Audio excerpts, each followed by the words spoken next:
and gentlemen, and welcome to So How Was Uni for week 11 of semester 2, 2018. Given the news that I got about my performance in our case study last week, that 50%, my goodness, I haven't felt on top of it since, ladies and gentlemen. And Thursday is when I really felt the anxiety creep in and just hang around all day. I mean, it worked to my advantage in some cases. I was very alert, I was very on top of things, my mind was racing, I was able to think of stuff. In other ways, it just made me, doubt myself and was like, what the hell am I doing? Why am I even here? Don't say anything, you're an idiot, etc, etc. The usual things that go through your head when you're me. It wasn't like I was hiding it. Like, it was kind of obvious that I was not having a great time, because even my teacher was able to pick up on it and say, are you okay? And I was like, I don't really know, I'm not okay. We got our marks back for another quiz that we had done, and I did freaking amazing in that one.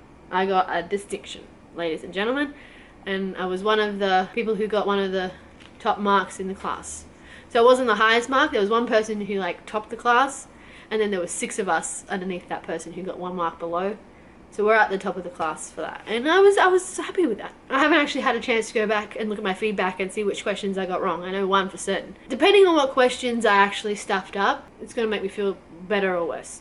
Because there were questions in there that regarded signs and symptoms, and we had to sort of decipher where those signs and symptoms were coming from. Were they from something that was happening in the spinal nerves, or was it more peripheral?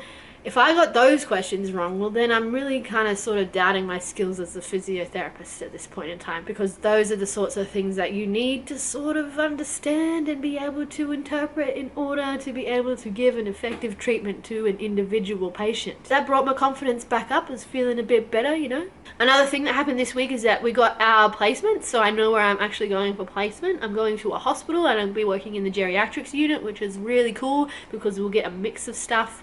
There'll be some cardiorespiratory, mostly ambulation and mobilization, falls and things like that. So it's going to be good. It's going to be a good 5 weeks, I think. And I'm with someone I know, which is really good as well.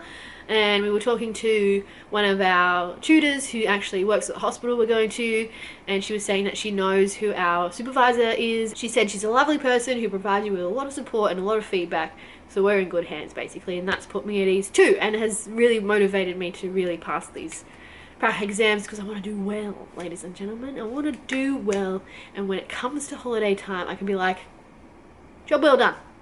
Job well done. We're going to get stuff released for the prac exams, like our case studies, so I want to start working on some plans for those case studies and start writing down questions that I have for the people running the practice exam, so that way I can get everything clear and clarified and just start practicing all of next week. I can't believe we're this close to the end of semester.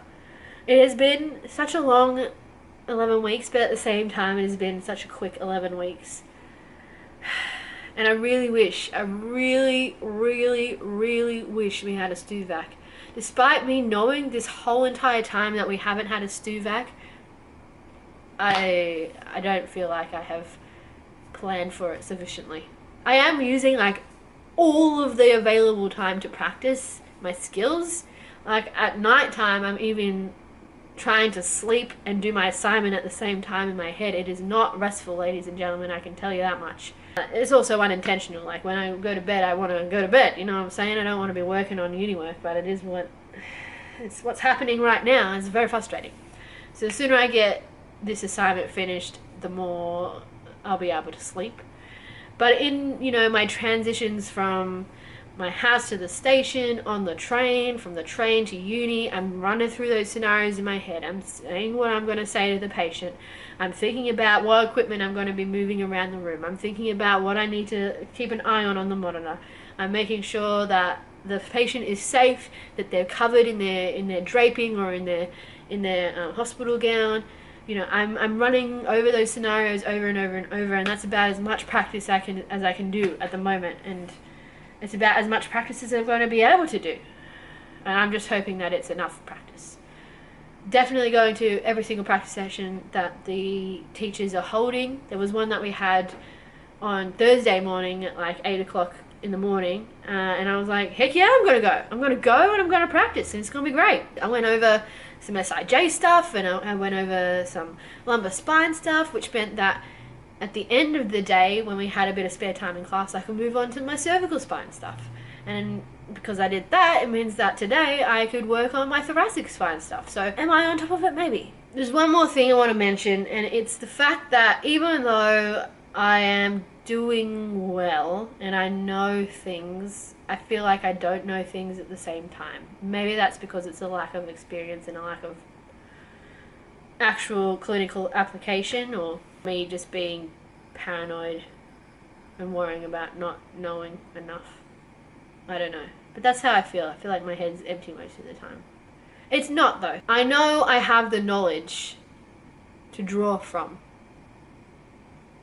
I guess I'm just worried about how I'm going to perform under pressure and what that extra stress is going to add to the situation, because I know in the past that sort of stress and that sort of level of cortisol in my system definitely interrupts with my ability to connect thoughts with actions. I'm definitely one of those people who freezes as opposed to runs away or fights in that type of situation. Like, I just shut down, nothing will happen. All functions are done. All you need to worry about is breathing at this point in time. That's my biggest fear about the exam, is that my mind will go blank and I won't know what to do.